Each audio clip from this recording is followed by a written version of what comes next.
Ne pas manger trop salé, trop sucré, faire du sport régulièrement, avoir des relations sexuelles protégées, avoir sa ceinture de sécurité à tout moment et maintenant ne plus boire d'alcool. La santé publique est moralisatrice, nous sommes des bons vivants et vous nous emmerdez. C'est à peu de choses près le discours tenu dans une tribune du Point il y a quelques semaines, début décembre. Bonjour, je suis Kevin et je suis doublement désolé, nous allons parler de santé publique.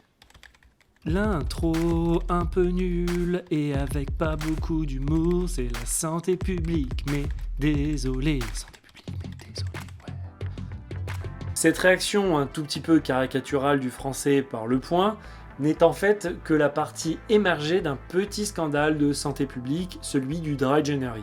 Pour le contexte, Dry January, c'est une campagne de prévention qui a été lancée par une association au Royaume-Uni. Le principe est simple, ne pas boire d'alcool pendant un mois, chaque année, en janvier. Et voilà.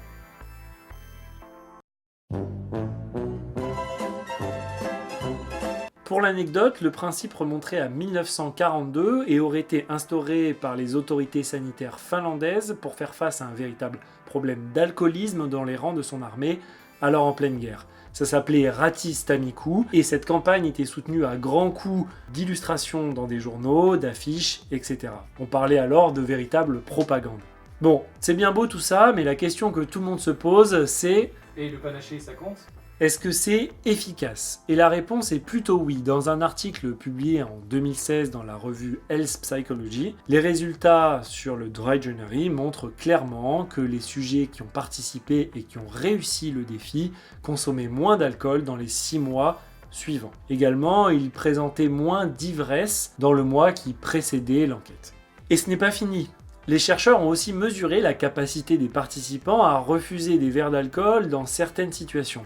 Et là, sans surprise, ceux qui avaient réussi le défi arrivaient plus facilement à refuser des verres dans des situations de détresse émotionnelle, festive ou de pression sociale. Petit résultat qui a toute son importance, rien que le fait de tenter le défi sans même le réussir, c'est-à-dire tenir le mois entier, suffisait à voir cette capacité à refuser des verres dans certaines situations s'améliorer. Pour résumer, le mois sans alcool, c'est une campagne de communication qui est ludique, simple, peu contraignante, qui peut être déployée facilement, qui est peu coûteuse, qui peut servir d'appui à des professionnels de santé pour initier un changement positif vis-à-vis de l'alcool et évidemment qui est efficace et c'est prouvé par une étude. Quand on sait que l'alcool est nocif pour la santé même à faible dose et qu'il est responsable de nombreux décès directs ou indirects, évidemment, on se doute que le gouvernement n'a eu qu'une envie, c'est financer ce type de campagne et aider à son déploiement.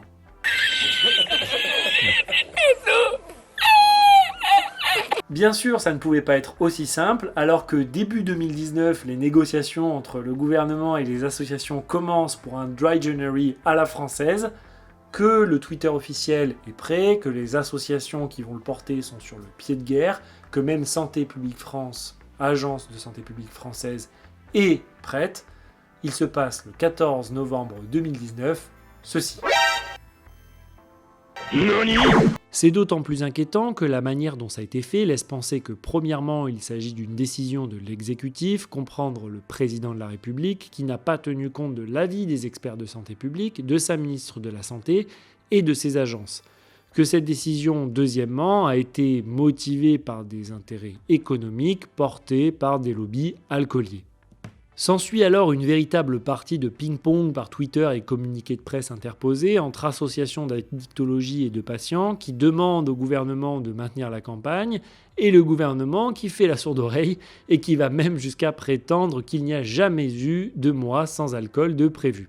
Finalement, après un dernier appel à l'aide de la FFA, la Fédération française d'addictologie, les associations qui sont regroupées sous l'égide de France Asso Santé décident de se passer de l'appui du gouvernement pour cette campagne et lancent la machine de communication d'elle-même en étant hyper active sur Twitter, initialement avec souvent pas mal d'humour, il faut le dire.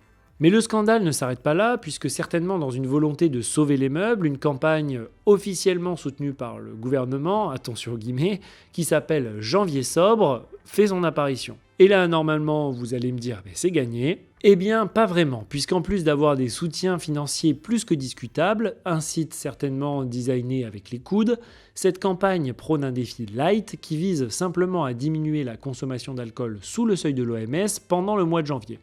Or, ça pose énormément de problèmes, et l'un d'eux est que l'intervention Dry January n'a été évaluée que dans le cadre d'un arrêt complet, ou à minima une tentative d'arrêt complet. On ne sait donc rien de l'efficacité de cette version diluée maison du Dry January.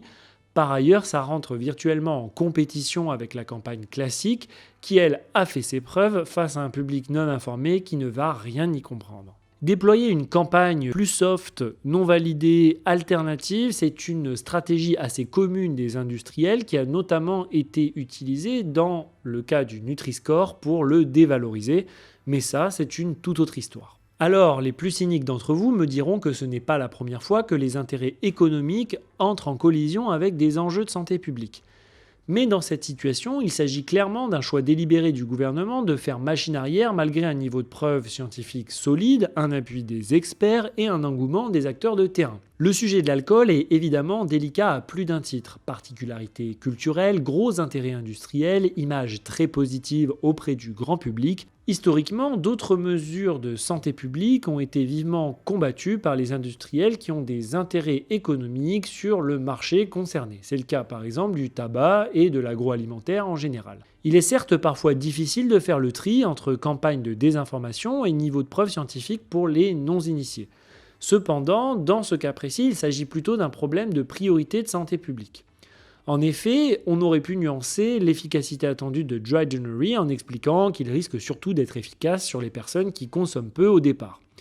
C'est d'ailleurs ce que l'étude de 2016 met en évidence. Ceux qui avaient une consommation légère avec peu d'alcoolisation massive avant le mois de janvier avaient plus de chances de réussir le défi jusqu'au bout et donc indirectement de bénéficier de ses effets positifs. De la même façon, on pouvait critiquer le design de l'étude qui était purement déclaratif, c'est-à-dire qui reposait sur ce que les sujets déclaraient eux-mêmes sans mesurer la consommation avec des outils objectifs et qui ne comparait pas des groupes janvier sec versus pas de janvier sec du tout, mais en fait qui suivait tous les sujets inscrits au défi pour ensuite constater les faits avant-après. Alors ça ne veut pas dire qu'il faut jeter Dry January à la poubelle, bien au contraire, cela montre que tout ceci est basé sur un travail scientifique rigoureux, avec des hypothèses et une méthodologie solide qui met en avant les faiblesses et les limites de l'intervention. Au final, on se doute qu'il y a dû avoir en coulisses une discussion autour des déterminants sociaux de l'addiction, autour des modèles du changement, autour de l'efficacité éventuelle de cette campagne importée du Royaume-Uni vers la France. Au lieu de ça, on a un président de la République qui met un énorme stop à tout le monde, y compris ses propres agences de santé publique, et qui en plus est représenté par le coprésident d'un syndicat de producteurs d'alcool. La question maintenant, c'est de savoir si ces intérêts sont compatibles avec la santé de la population, et je pense que vous avez un début de réponse. La cigarette, l'alcool, la ceinture de sécurité, je vous laisse aller regarder ces archives de l'INA qui en disent long sur les positions des Français sur ces différentes questions. Évidemment, et c'est un autre débat, on peut se demander si notre système de valeurs et ce que l'on juge être bon pour nous ou pas n'est pas grandement influencé par des lobbies ou au moins des industriels qui cherchent à nous vendre toujours plus. Bref, ça c'est une autre discussion. Voilà, c'est tout pour ce sujet. Si le format vous a plu, n'hésitez pas à lâcher un petit pouce bleu et à vous abonner. Mettez-moi en commentaire éventuellement les sujets qui vous intéresseraient à l'avenir. Je sais qu'il y a encore beaucoup de choses à dire, donc je suis à l'écoute de vos suggestions. Voilà, pour le reste, je vous souhaite une très bonne année 2020 et bon courage si vous tentez le Dry January et je vous dis évidemment à la prochaine.